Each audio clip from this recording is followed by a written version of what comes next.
श्री सद्गुरुदेव परमात्मने नमः। श्री रामचंद्राय नमः। श्री सद्गुरुदेव सन्निधि भाग 6 में आज श्री गुरुदेव हमें ध्यान के बारे में बताते हैं। पेज 239। ध्यान ही हमें भगवान के समीप पहुंचाता है। तारीख 23/7/1967। सुबह प्रार्थना के बाद श्री गुरुदेव ने कहा, हम लोग स्वाध्याय से थोड़ा समय बचाकर ध्यान में उतना ज़्यादा समय दें। सबसे पहला ध्यान है व्यावसायित्मिका निश्चयात्मिका बुद्धि को स्थिर करना। पहले हम स्थूल ध्यान करें।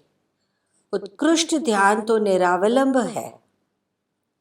इसमें नामाधार से ही ऊपर उठना होता है, परंतु नाभि से मंत्र उठाने में हमने अनुभूति की है कि सबकी वहाँ तक पहुँच नहीं है और साधन अधूरा रह जाता है। भगवान का अच्छा मनोहर चित्र लेकर उसका ध्यान करें। सिर्फ भगवान का चित्र, महारानी जी का नहीं लेना। उस चित्र को 3-4 मिनट तक हम गौर से देखें। वही चित्र फिर नेत्रों की पलक पर बनाने का प्रयत्न करें। जब पलकों पर मूर्ति स्थिर रहने लगे तब फिर हम उसे हृदय में बनाने का प्रयत्न करें। साथ में मंत्र जाप भी करते जाए। इष्ट को क्रियाशील बनाना पड़ेगा। ध्यान में सांगोपांग प्रतिमा जल्दी बनेगी नहीं। ऐसा होने लगे तब फिर आंखें खोलकर चित्र को देखना। जिस व्यक्ति से नाभि, हृदय और त्रिपुटी से ध्यान न हो सके, उसके लिए यह सरल मार्ग है। इसको साकार ध्यान कहते हैं।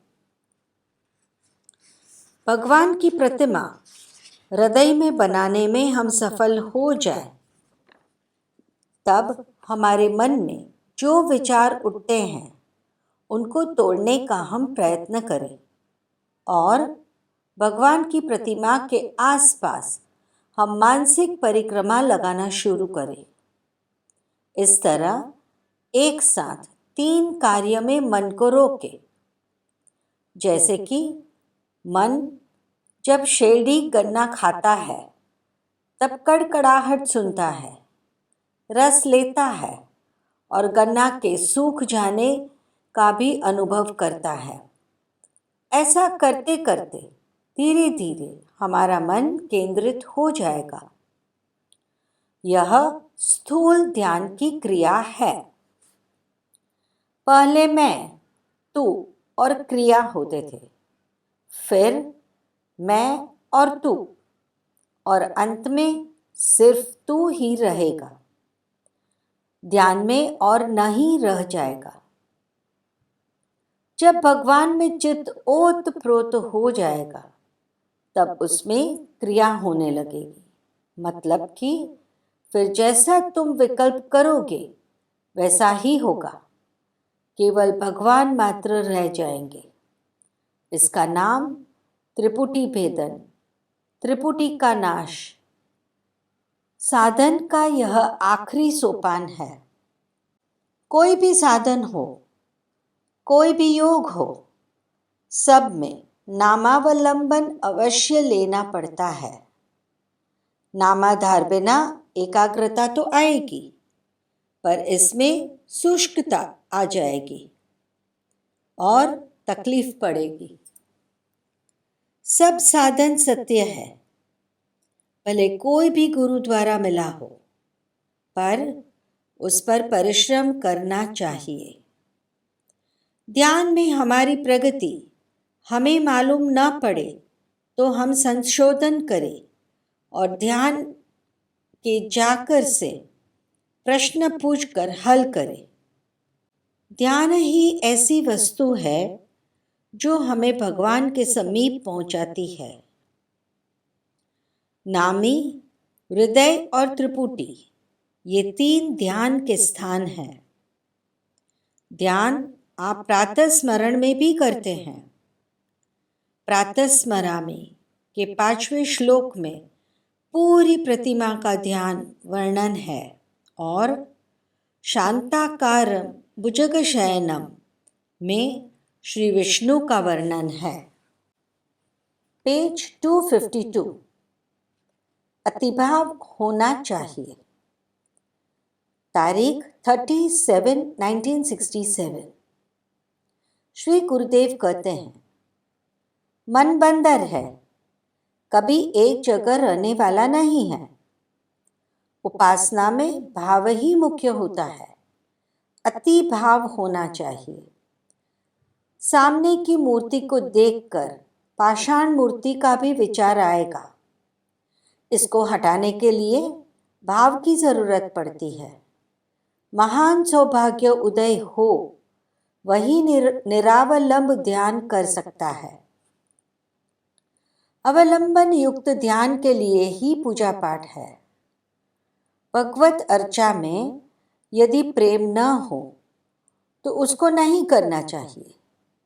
इष्ट देव को सर्वव्यापी समझना। पूजा की आदत पाड़ देने से हम आगे बढ़ जाएंगे, ऐसा मत मानो। हमको चिन्मयानंद स्वरूप का सतत ख्याल रखना ही होगा। पूजा भाव सहित करना चाहिए। पेज 256 श्री गुरुदेव कहते हैं, स्थूल में ही कब तक रमते रहोगे। तारीख 1/8/1967। श्री गुरुदेव कहते हैं, सब पूछते हैं कि श्रावण मास का नियम क्या करें, व्रत क्या करें। अरे बाबा, स्थूल में ही कब तक रमते रहोगे। सावन साधन राम मिलन हित, करो नेम साधो। मेरा तेरा तू तू मैं, यही घोर कादो। कादो माने कीचड़। राम के निजजन होना मुश्किल क्यों। मन की दशा एक सी नहीं रहती। मन की गति है अटपटी, झटपट लखे न कोई। जो मन की खटपट मिटे, तो चटपट दर्शन होय। कबहू मन रंग तुरंग चढ़े, कबहू मन सोचत है धन को। कबहू की नारी प्यारी लगे, कबहू मन धावत है वन को। पेज 306 योग और मन की स्थिरता ही स्वास्थ्यवर्धक बलवर्धक है। योग शब्द ही भारतवर्ष के आध्यात्मिक विकास को सांगोपांग अभिव्यक्त करता है।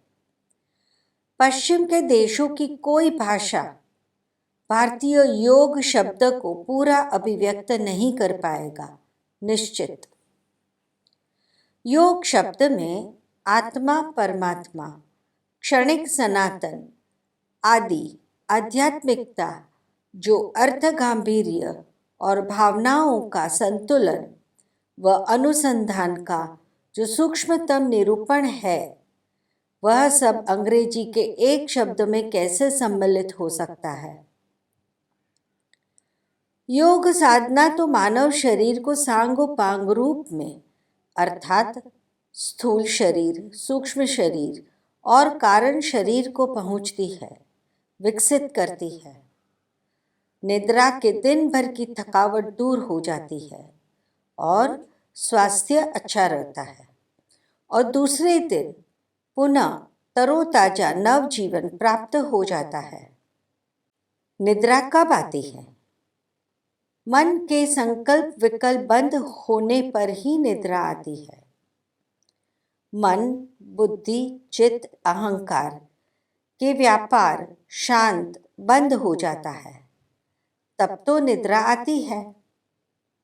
अगर चिंताग्रस्त हो, व्याधिग्रस्त, पीड़ा या वेदना से ग्रस्त होंगे तो निद्रा नहीं आएगी, तो दूसरे दिन तरोताजा नहीं रह पाएंगे। तो साबित हो जाता है कि मन की स्थिरता ही स्वास्थ्यवर्धक बलवर्धक है।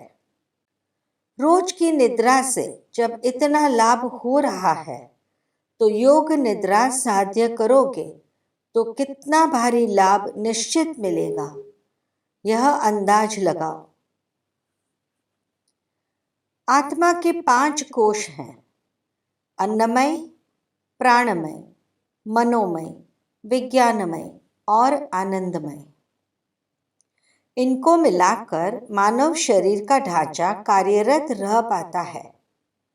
पहला अन्नमय आवरण यानी स्थूल शरीर, उसके बाद दूसरा प्राणमय जो पंचवायु से बना है, फिर मनोमय कोश जो इंद्रियों के और इच्छा शक्ति के मिलन से बना है, उसके बाद आता है विज्ञानमय कोश जो बुद्धि के और अहंकार के सूक्ष्मतम ज्ञान विज्ञान या अज्ञान से भरा है। मानव के विकास का स्तर जैसा होता है वैसा ज्ञान विज्ञान या अज्ञान से भरा होता है।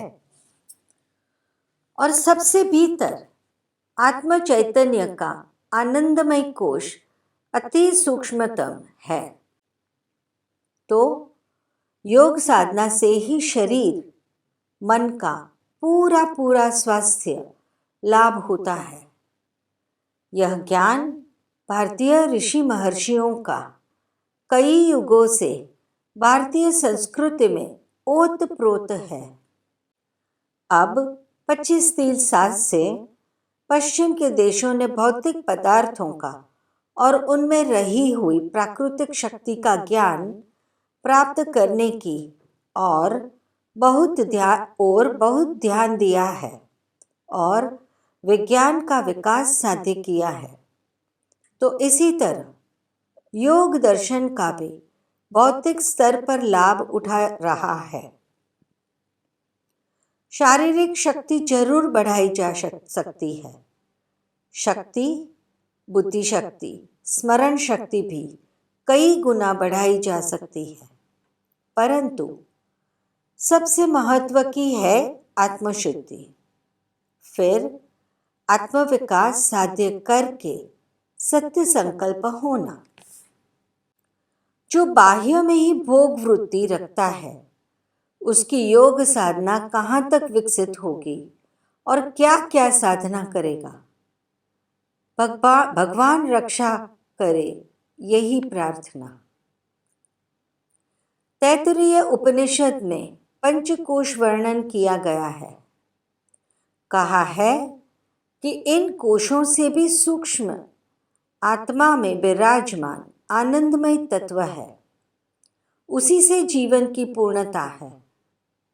वह आनंदमय एक हंस पक्षी के रूप में कल्पित किया है और कहा है उसका सिर प्रेममय है, मोद उसके दाहिने पक्ष में है, प्रमोद उसके उत्तर पक्ष में है, आनंद उसका आत्म स्वरूप है। ब्रह्म रूपी पुच्छ में वह स्थित है। इस आनंद में ब्रह्म का अनुभव कर विद्वान कभी भयभीत नहीं हो सकता है। पेज 307। जीवात्मा आत्मा एक ही है, मन में परिवर्तन होता है। आत्मा को आवृत करने वाला पर्दा मनुष्य का मन है। मन रूपी पर्दा के पीछे जीवात्मा की प्रतिमा, पवित्रता और अनंत शक्ति आवृत हो गई है।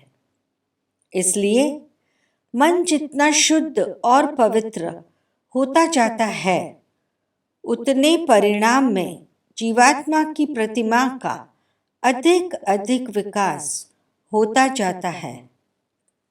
वस्तुतः जीवात्मा में तो कोई परिवर्तन होता नहीं है, बल्कि पर्दा में ही अर्थात मन में परिवर्तन होता है, क्योंकि जीवात्मा तो अपरिवर्तनशील, अविनाशी और आनंद रूप है।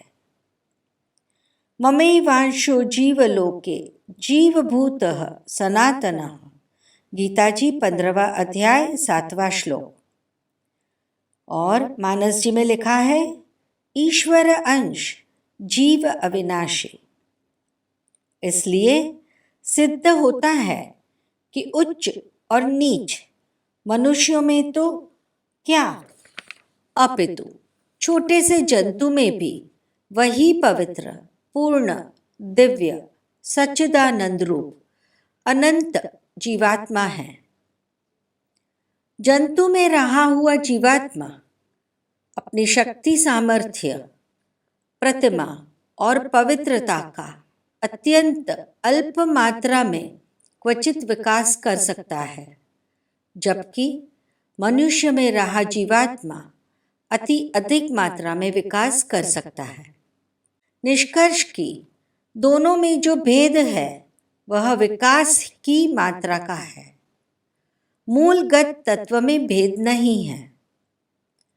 प्राणी मात्र में वही पवित्र, पूर्ण, अनंत, सच्चिदानंद स्वरूप जीवात्मा है और जीवात्मा आत्मा एक ही है, बंधन रहित, अनंत और सर्वव्याप्त है और इसलिए एक ही है, क्योंकि अनंत पदार्थ अनेक हो नहीं सकता और दो भी हो नहीं सकता।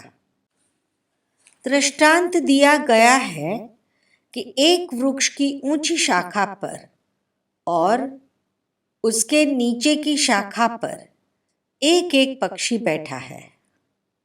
नीचे की शाखा पर बैठा हुआ पक्षी फल पाता रहता है, जबकि ऊपर बैठा हुआ पक्षी चुपचाप शांत बैठा रहता है। नीचे वाला पक्षी अच्छा बुरा फल पाता रहता है और इंद्रिय जन्य सुख उपभोगों की ओर जा रहा है। कभी तो फल मीठा होता है और कभी तो कड़वा होता है। जब कड़वा फल खाने को मिलता है तब वह ऊपर वाले पक्षी की ओर ताकता है, तब उसको शांतिपूर्वक पहले की भांति चुपचाप बैठा देखता है। उसने न तो अच्छे की परवाह है न बुरे की, न बाहर के किसी आनंद की इच्छा करता है और स्वतः अपनी ही मस्ती में मस्त है। आनंद और सुख तो अपने भीतर ही है, तो उसे बाहर यहाँ कहाँ ढूंढते फिरना व्यर्थ है। विषय वासनाओं की पूर्ति में जो सुखानुभूति होती है वह हमारे ही आत्म तत्व के एकाग्रता की है, परंतु ब्रह्मवश उसको विषयों से प्राप्त हुई समझ लेते हैं।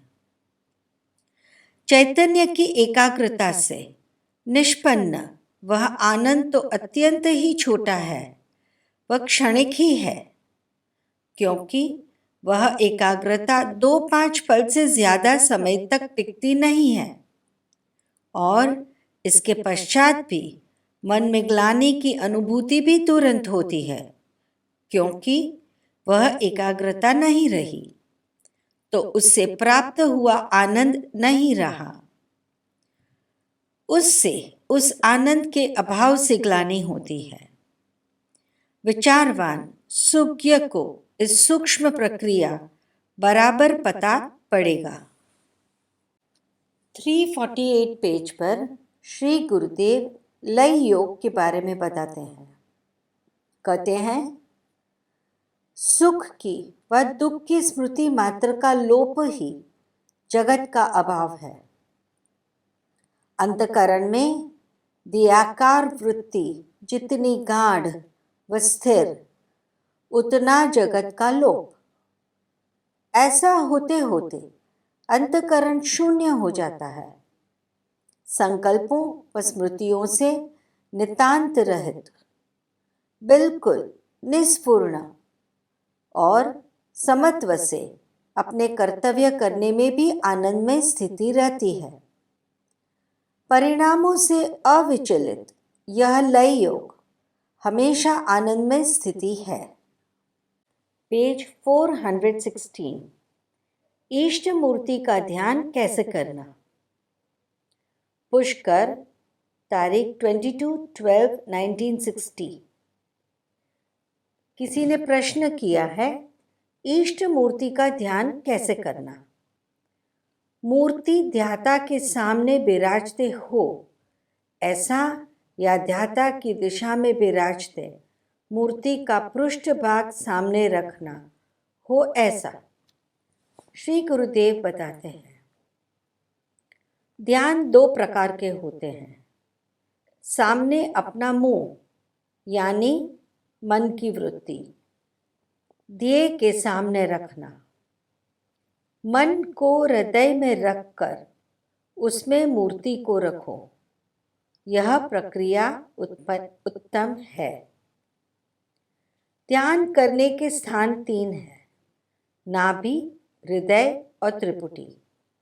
नाभि में उत्तम प्रकार मन की वृत्ति रोको और ध्यान करो कि मेरी नाभि स्थान में इष्ट विराजते हैं। साकार उपासने वाले को ध्यान में मूर्ति अनिवार्य है, निराकार ध्यान में अनुमान है। नाभि का मूल जो कुंडलिनी है, उसके द्वारा ही हृदय में इष्ट उदय होगा। हृदय से फिर परिश्रम नहीं करना पड़ेगा। परिश्रम तो मात्र नाभि में करना है। नाभि में स्थापित करना ही मन में ही स्थापित है। केवल मन नाभि से हटाना नहीं चाहिए। प्रथम अवस्था में मन कठिनाई से स्थिर होगा। पेज 283। श्री गुरुदेव समझाते हैं ध्यान के बारे में और कहते हैं, प्रकाश भीतर से उत्पन्न होता है। वास्तविकता कभी कभी रुचिकर नहीं होती। न हो, जो है और जैसा है उसे वैसा ही स्वीकार करना। बन सके तो सुधार करना और न सुधार कर सके तो ईश्वर इच्छा। तब क्या करना चाहिए। जब अपने ही चारों ओर का वातावरण वह न रहे जिसे बनाने के लिए व्यक्ति ने अपना सारा जीवन लगा दिया हो, तब क्या करना चाहिए। जब चौथे प्रहर में यह लगने लगे कि सूर्योदय से अब तक की यात्रा की उपलब्धि केवल थकान है। सूर्यास्त से पहले छोटे छोटे पेड़ों की छायाएं बहुत लंबी हो जाती है। तब क्या करना चाहिए। जब अनुपात से बड़े आकार की छायाएं परिश्रम की बरामदे में प्रवेश करने लगे। प्रकाश, इतना तेजस्वी प्रकाश जिसमें चीजें अपने सही अनुपात में दिखाई दे। प्रकाश कहाँ से आएगा। इतना प्रकाश जरूर प्रकाश बाहर से नहीं, कहीं भीतर से उत्पन्न होता है, जिसमें सभी चीजें अपने सही और वास्तविक रूप में दिखाई देने लगती है। पेज 285। ऊर्ध्व मूल मध्य शाखा। मस्तक समस्त शरीर का ऊपरी है, सर्वोपरि है, इसलिए सबसे ऊपर है। उसके भीतर समस्त शरीर के ज्ञान तंतुओं के मूल रहे हैं, इसलिए मस्तक शरीर का श्रेष्ठ उत्तमा है। ऊर्ध्व मूल माने मस्तक, और वहीं से सर्व ज्ञान तंतुओं का प्राकट्य होकर नीचे की तरफ फैले हैं, इसलिए अधः शाखा। शरीर वृक्ष का मूल मस्तक और मूल से निकले हुए ज्ञान तंतुओं की शाखा प्रशाखा शरीर के अधोमार्ग में उत्तम मांग से ऊपरी भाग से आती है। मस्तक का रक्षण न किया जावे तो शरीर को भारी नुकसान हो जाता है। ज्ञान तंतुओं का संवेदन व कार्य इत्यादि मस्तक से मूल से संलग्न होने पर ही चलता रहता है। संलग्न में त्रुटि आ जाने पर क्रिया शक्ति, विचार शक्ति इत्यादि में त्रुटि उसी वक्त आ जाती है। गर्मी, सर्दी, वर्षा आदि का प्रभाव मस्तक पर सबसे ज्यादा पड़ता है। मस्तक है वह रिसीविंग सेंटर है, इसलिए मस्तक की रक्षा करना हमारे पूर्वजों ने उचित व अनिवार्य समझा है। तदनुसार पुरुषों को टोपी, साफा, पागड़ी व माताओं के लिए साड़ी, पल्लू के से माथा ओढ़ना इत्यादि का प्रचलन हुआ है। गर्मी में टोपी के अंदर प्याज रख लिया जावे तो गर्मी शरीर में प्रवेश नहीं करती है, प्याज में चली जाती है। पेज 385 श्री राम मंत्र तारक मंत्र है। डॉक्टर गज्जर कहते हैं, राघव भगत गायत्री मंत्र का जाप करते हैं कारण कि किसी ने कहा है कि गायत्री मंत्र के जाप करने से राम मंत्र में ध्यान लग जाएगा। तो श्री गुरुदेव जवाब देते हैं, श्री राम मंत्र तारक मंत्र है। बगीचे में जो पौधे बड़े हो जाते हैं उनको अमुक भाग काटने से उनकी और बाग की शोभा बढ़ती है। नीचे की ओर ढले गए पौधे को, वृक्ष को आधार देना माली का काम है। इसी तरह श्रीमंतों से, पैसे वालों से पैसा लेकर जरूरत वालों को सहाय करना, अपरिचित को भी सहाय करना सच्ची दया कही जाती है। जगत तो घोड़ी है, बाप बैठा, फिर बेटा ऊपर बैठा, फिर दोनों बैठे। बाद में जगत के कहने पर दोनों उतर गए और घोड़ी के साथ चलने लगे। जगत में हमें बदला लेना है ना। जब जन्म हुआ था तब हम रोते थे और बाहर सब खुशी से हंसते थे कि पुत्र हुआ। तो मरने के समय बदला लो कि अपन हंसे और अपना जीवन कार्य देखकर पीछे वाले रोवे। वैदिक धर्म सच्चा है। भारत में ज्यादा धर्म नहीं है, धर्म तो एक ही है, सत्य, अहिंसा। भगवत के सब अवतार अहिंसा की रक्षा के लिए हुए हैं। हिंसा से अहिंसा की रक्षा होती है। रावण को मारने से अहिंसा की रक्षा हुई। अब गुरुदेव कहते हैं, जीवन का ध्येय है क्या है? श्री राम नाम में अटल विश्वास, स्वाध्याय नियम पूर्वक, रामायण पर प्रेम, शुद्ध व्यवहार और दैवी संपत्ति ग्रहण करो। गीताजी अध्याय 16। एक व्यापारी अपने दुकान पर बैठा बैठा हंस रहा था। गुरुदेव कहते हैं कि मैंने सोचा कि क्या बात है, अब भी उसकी खुशी में भाग लेवे। व्यापारी को मैंने पूछा तो कहने लगे कि उस देहाती को 1 किलो गुड़ में मैंने 1 छंटा कम तोल दिया। मैंने कहा कि तुमने 2 पैसे के लिए बनावट करके तुम्हारा धर्म खो दिया जो वापस नहीं मिलेगा। वह देहाती ने तो छेतराई के 2 पैसे से खो दिया है, वह तो 2 पैसे कमा लेगा, लेकिन तुम्हारा खोया हुआ धर्म तुमको वापस नहीं मिलेगा। कभी घी घना, कभी मुट्ठी चना, कभी वो भी मना। जगत में आए हो तो ऐसा ही चले।